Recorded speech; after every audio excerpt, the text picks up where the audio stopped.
he's smart. So let's see what he does. Go.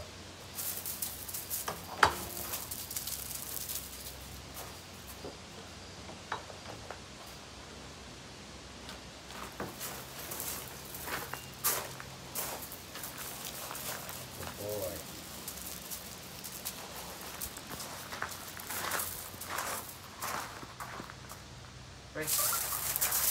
Boy.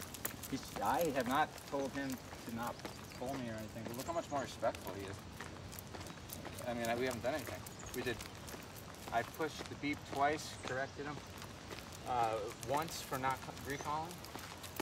He changed the way he is behaving because that's on the table that he can get recalled and you can hold him accountable for coming to you and stopping what he's doing. It's just so huge when a dog gets that. They've never had anything like that before. It's just...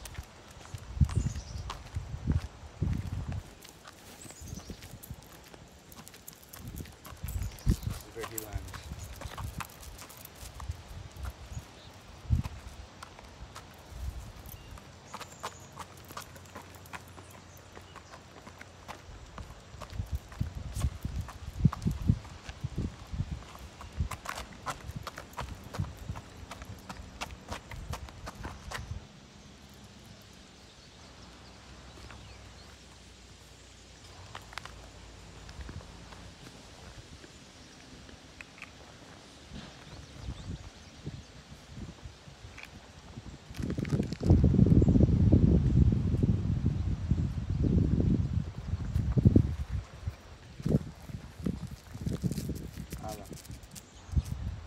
Break.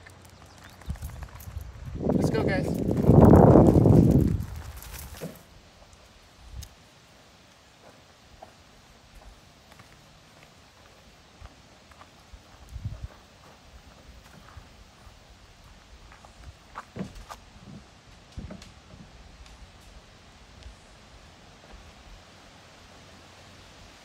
Break. Let's go. I tried going up on those other people and forming a relationship that might be a different dynamic and one that I can take more I control saw a of. little bit of like, can I get out of here? Just for a second. Yeah, yes, 100%, especially right there. Yep. And just again, you can see it. Yep. It's in whatever they are going through, they express. You just have to learn to read it, right? And you have obviously put in the hours of staring at them and figuring it out.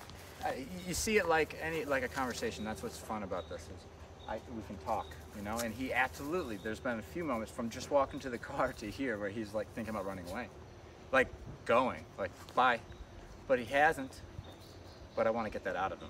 I want to get it to the point where he says, okay, I'm going to run away so that he can see what happens when he does that so that he stops thinking about it. And there he's more committed to me and life's good. So that is the difference between going for the behavior to change it, like, you know, like a trainer would or a behavioralist would versus an owner who would try to avoid the dog running away. We're going to try to get him to run away so that he can see what happens when he does. And we'll keep allowing him to run away as much as he wants. He's got, you can run away. Go for it. This is what happens. And so then he doesn't want to run away anymore. Problem solved. That's right. That's right.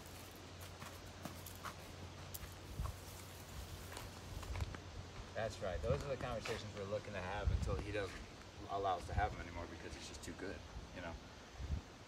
Watch it back. I say, right at him, let's go. He does a little bit of like a roll of the eyes. It's equivalent to like rolling his eyes and like, I didn't hear you. Does a little blink, looks in the other direction. Typical, I can't tell you how many dogs do that exact thing when they pretend they're going into active ignoring to you. They pretend they don't hear you. And so then I just clicked on the collar at a low number and he was like, he can do that? From over here without the beep, like he can just do that? And he didn't know what to do with it. And that's why I was being so vague. I didn't say come, I was like, let's go. And like keeping it open-ended so that it was just, he could just see that we could do hot and cold. I could say, nope, that's not right. That's not right. Yeah, that's better, that's better. And it teaches him to look at me to get the information. Then he solved the problem. So he's like, okay, so next time I'm confused, I'm gonna look at this guy and he's gonna kind of show me how to do it. I'm teaching him all this right now, using mild distractions. Just enough to kind of get him to show us some of the behavior, but not enough where I can't teach him, you know, where he's just gone in the head, okay? He's learning the mechanics of that beat. But if you kind of, look at how I carry him. I carry him like this, you know what I mean? It's a lot less obvious what's going on. That's right, Bob. Nice work. Look at you. Good boy. Right here. Finish it off. Come here, bud. Nice. That was a good dog. That was a good dog. Good boy. And that's a bit of the temperament. Because that's a temperament, like I said, a little bit better response than what we normally see. He'll sleep on this tonight and be a different dog tomorrow. All right. Okay. Honey, boy, you do good. I like him what I'm seeing here. I really am, and I like his overall energy levels. It's not bad for after that, correction. We're seeing no high levels of anxiety or anything, which is great. Break, come on, bud, let's go. And then he gets the choice. Come on, Sparky. That's why Sparky's here. Right, and look, it's just another situation. Good, he chose on his own. Good boy. But we're able to walk away because as soon as I get close to the end of that line, I'm just going to beep on that collar, and he's got a choice: recall and don't get corrected, or don't recall and get corrected and eventually recall anyway. They learn to realize that that beep is like it's non-negotiable, so they just listen to it. Okay, but he didn't make us use it. But then again, let's see what happens when we start to head inside. Good boy, bud.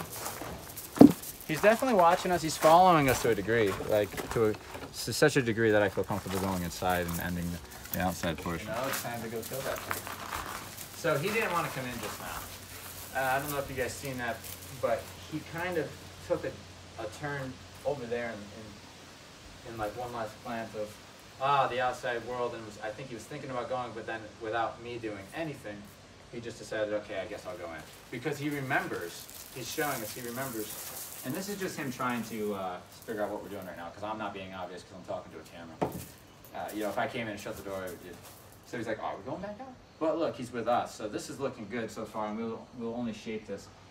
No doubt, though, he's doing what he thinks we want him to do versus what he wants to do now, because he had 2 corrections for recall and realized that's on the table now. So now he's saying, well, what do they want me to do?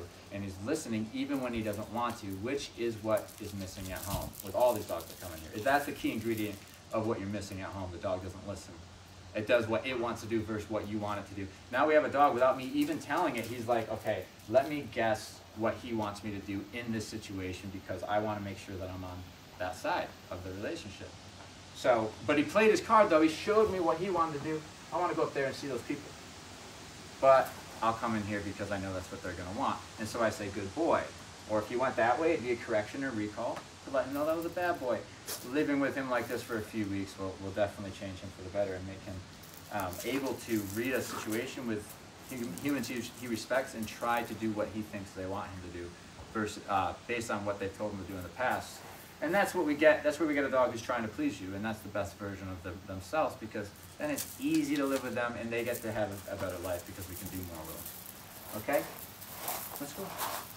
And look, that door's open. This is an exercise, right? And he's choosing to follow me without any type of command or any type of stimulation on the collar, because he knows it's a possibility now. And he knows it's in the context of a recall, which means he has to come to us and leave the thing he's going to anyway, so I might as well just listen. Plus, it's not so bad because we get to go for walks and we get to have a good time and go on. And he'll see the world will open up to him. Okay?